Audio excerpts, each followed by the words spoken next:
Olá, aqui é a doutora Beatriz Luna, advogada tributarista. Muito feliz de estar com vocês em mais um encontro do curso de extensão em Direito Tributário da Inove. Na oportunidade de hoje, nós vamos falar sobre o que é e como funciona o ISS. Vou chamar de ISS para criar uma proximidade maior, para a gente entender todos os seus nuances, mas ele também pode ser conhecido acrescido de mais duas letrinhas, que é imposto sobre serviço de qualquer natureza. Então, acrescendo esse QN. Mas para ficar mais próximo, para a gente ter uma facilidade maior para falar, vamos chamar de ISS e vamos dar início a mais uma aula. Vou compartilhar aqui com vocês para a gente começar a falar sobre o ISS. Como eu mencionei, meu nome é Beatriz Luna, advogada tributarista, militante nesse ramo de atuação, nessa área. Fico muito feliz de transmitir um pouco do meu conhecimento com vocês, principalmente sobre o imposto que faz parte também do cotidiano de você prestador de serviço. Imagino que os profissionais que buscam esse curso, que estão em busca desse curso aqui de extensão, em sua maioria são advogados, são contadores, então são pessoas que, de certa forma, ou têm familiaridade pela proximidade com os clientes, que clientes procuram para saber informação, ou até mesmo porque são contribuintes desse imposto também. Quando emitimos nota, quando profissionais, prestadores de serviço, advogados, contadores emitem nota, eles também são contribuintes do ISS, a considerar os autônomos, por exemplo, sem considerar outras nuances que nós vamos falar um pouco mais à frente. Então, vamos entender qual que é a previsão legal desse tributo.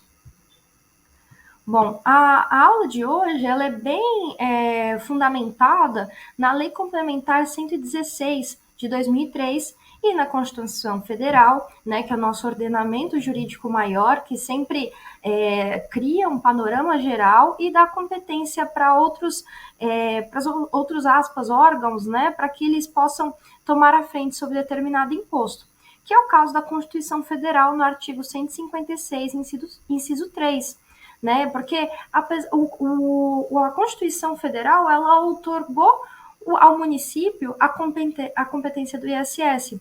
Mas vocês verão aqui na frente, mais para frente, que apesar dessa outorga, também há umas limitações que devem ser observadas. Então, o município ele não tem plena liberalidade para definir exatamente o que ele, a alíquota, por exemplo, que ele quer atribuir sobre esse imposto. Como eu mencionei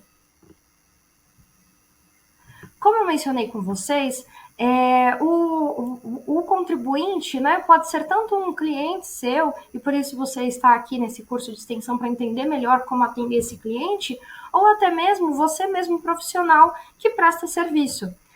Então, o conceito de prestação de serviço, de forma muito simplificada, pode ser essa, o prestador de serviço. Entretanto, há um debate doutrinário sobre o conceito de prestador de serviço e é um conceito consolidado pelo STF também. Porque a partir do momento que o imposto ele consta como imposto sobre serviço de qualquer natureza, o que é esse serviço de qualquer natureza? O que se entende por prestação de serviço? E aí, sobre esse sentido, eu vou citar aqui alguns entendimentos doutrinários sobre o caso, Então, vamos lá.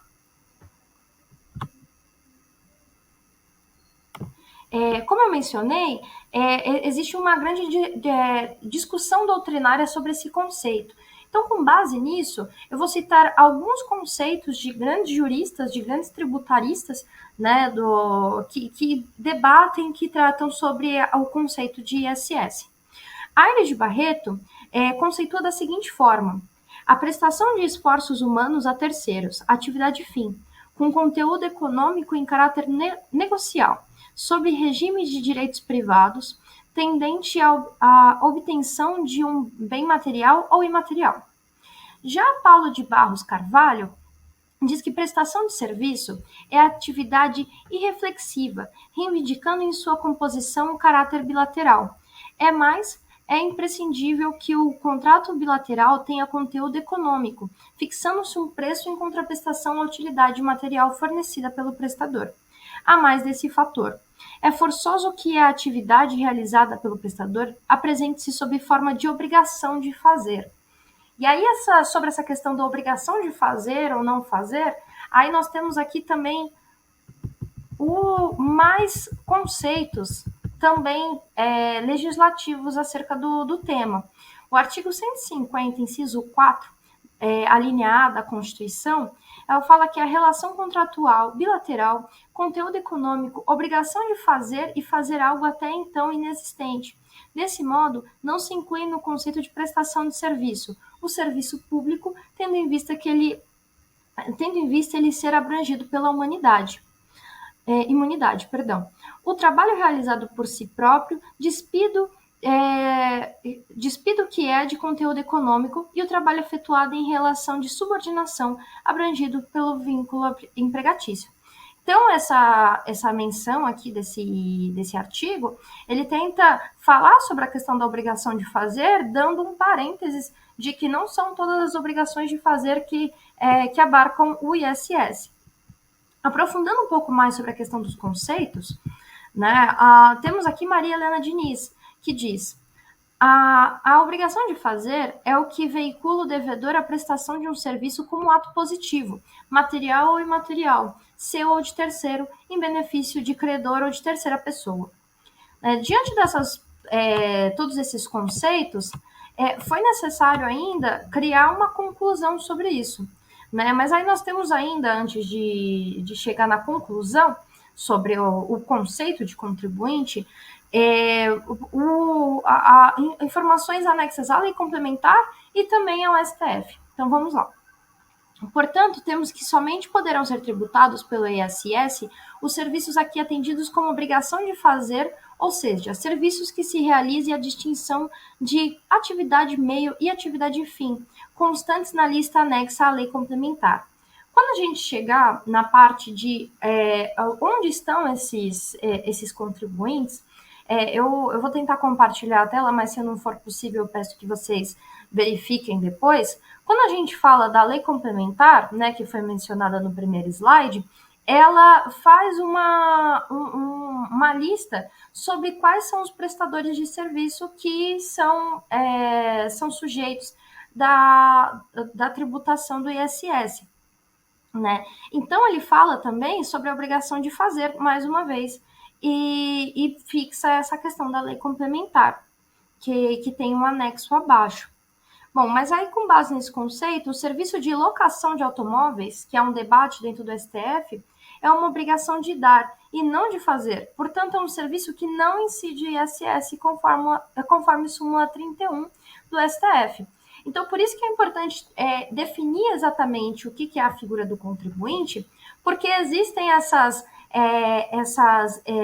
peculiaridades diante de determinados serviços que a gente não sabe se é uma obrigação de dar, se é uma obrigação de fazer, se isso de fato é necessário para determinar se é uma prestação de serviço ou não.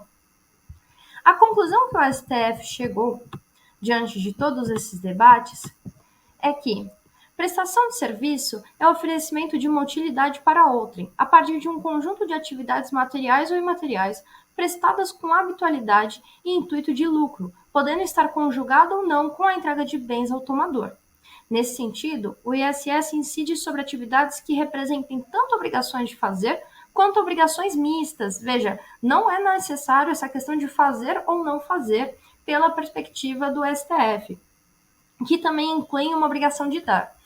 E com base nos conceitos de prestação de serviço fixado pelo STF, quando retomados a questão que até então parecia pacificada, fica a dúvida. E aí são essas observações, esses serviços que não são tão óbvios de ser constatados como uma obrigação de fazer ou não. E aí, a título de exemplo, a locação de automóveis, que foi mencionado anteriormente, o leasing, o arrendamento mercantil, plano de saúde, convênio médico, franquias e etc., que tem esses debates peculiares, né, e particulares sobre cada questão.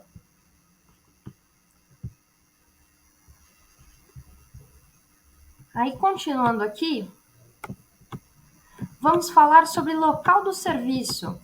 Bom, entendemos quem é a figura do contribuinte. Então, a figura do contribuinte é aquele que também está dentro do rol, né, da lei complementar. Vou até ver se eu consigo compartilhar aqui com vocês. Só um instantinho.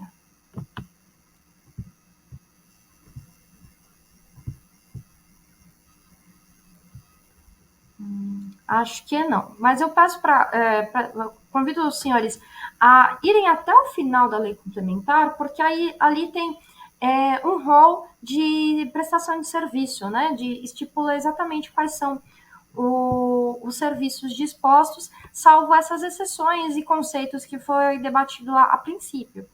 Bom, então, diante desse, já temos o conceito de contribuinte. Agora, o prestador de serviço, ele contribui para quem? Aonde?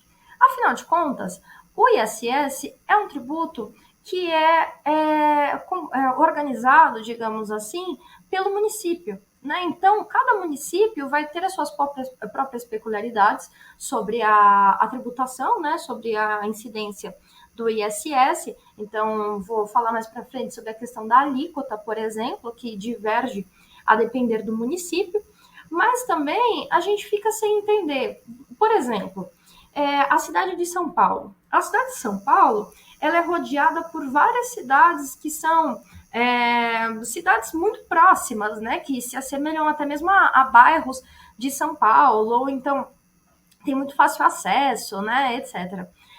A considerar isso, os profissionais de São Paulo e até os profissionais das cidades ao redor tendem a atender pessoas de diversas regiões. Então, vamos a um exemplo. Eu estou em São Paulo, mas eu presto serviço para Santo André. Eu estou em São Paulo e eu presto serviço para Sorocaba. Eu estou em São Paulo, mas eu presto serviço para Mogi das Cruzes. Então, tem essa proximidade. Além do mais, a era digital possibilitou muito essa prestação de serviço em diversos lugares. Né? Então, que geram ainda mais dúvida sobre a que município eu destino a questão da minha tributação sobre ISS. Para tentar esclarecer essa questão, nós temos os conceitos básicos, né, que é o local do estabelecimento prestador ou no local do domicílio do prestador. Esse é o conceito fixado. Né? Nós temos aqui as hipóteses de exceção, que estão naquela lei complementar 116, que eu mencionei para vocês, que com um rol bem grande das exceções, né, que vai do inciso 1 até o inciso 22, perdão.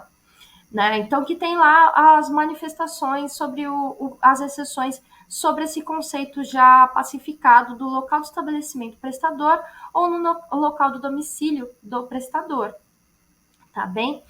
Nós temos também algumas manifestações de entendimento do STF sobre o local do recolhimento do ISS. E aí é uma jurisprudência de um acórdão, que é o 252114, que é do STJ, bem interessante para leitura também. Tá bom? Agora, vamos falar aqui sobre alíquota. Como eu mencionei, é um tributo municipal, né, que existem algumas peculiaridades que são as limitações relativas de competência constitucional, digamos assim. Né? Então, a Emenda Constitucional 37 de 2002, em seu artigo 3, inclui o artigo 88 aos atos de disposições constitucionais transitórias. O que isso quer dizer? Que ela fixou a alíquota mínima de ISS em 2%. Né? Então, a partir dessa publicação, passou que a alíquota mínima do ISS se tornou 2%. A alíquota mínima poderá ser reduzida para serviços a que se referem determinados itens previstos no Decreto 406 de 1968. Isso mesmo. Agora falando sobre a alíquota máxima. A alíquota máxima, ela foi fixada já pela Lei Complementar 116, que vai ser muito mencionada aqui ao decorrer da nossa fala. Né? Então, no artigo 8, inciso 2, ela determinou a fixação de alíquota máxima em 5%. Claro que essa porcentagem ela é determinada conforme a cidade onde o profissional prestou o trabalho ou a região onde ele possa ter um registro de negócio, né? Então, ele tem a fixação do escritório, o endereço comercial, a depender do nicho de atuação e o segmento em que se enquadra. Aí temos observações aqui também sobre a forma em que está consolidada a empresa, se é lucro real presumido, se é simples nacional, que tem mínimas peculiaridades em forma de arrecadação. Né? Então, para empresas ancoradas no lucro real ou presumido, o ISS é arrecadado todos os meses. E para profissionais autônomos, este é recolhido e efetuado após a emissão da nota. Então, existem essas duas diferenças aqui na forma de arrecadação. Agora, mas e se estivermos falando de um MEI, por exemplo, ou alguém que tem arrecadação pelo Simples Nacional? Então, essa arrecadação ela é feita através das DAS, é fixada pela DAS, Documento de Arrecadação do Simples Nacional. Né? Então, essa modalidade de guia única facilita na forma de arrecadação do contribuinte nesse aspecto. Tá? Eu vou mostrar para vocês aqui. Vamos ver se eu consigo mostrar direitinho. Essa aqui é a lista de serviços anexa que eu estava tentando compartilhar com vocês a respeito da lei complementar. Então, se vocês buscarem a lei complementar 116, bem lá no finalzinho, nós temos aqui a lista de serviços anexa. E essas listas de serviços anexa dão uma clareza sobre quais serviços são de competência do ISS em termos de tributação. Vou citar alguns exemplos aqui: serviço de informática, programação, assessoria e consultoria de informática, suporte técnico. A lista é muito grande, né? Então, a gente fica aqui falando, e iria passar aqui de todos os itens. Eu estou descendo a aba e falando com vocês. Então, por exemplo, a lista ela finaliza em 40.01, com obras de arte sobre encomenda. Ou seja, a gente sabe que a lista ela é muito ampla e muito detalhada sobre o que de fato é o serviço, né, pelo entendimento da lei complementar. Mas também é interessante ver esse debate doutrinário e a consolidação pelo conceito do STF, porque mostra que não é uma questão meramente taxativa, e sim aplicada mais de forma exemplificativa a combinar com o entendimento dos conceitos, não é mesmo? Bom, eu vou dar uma pausa aqui rapidinha para vocês tomarem uma água e nós voltamos já já.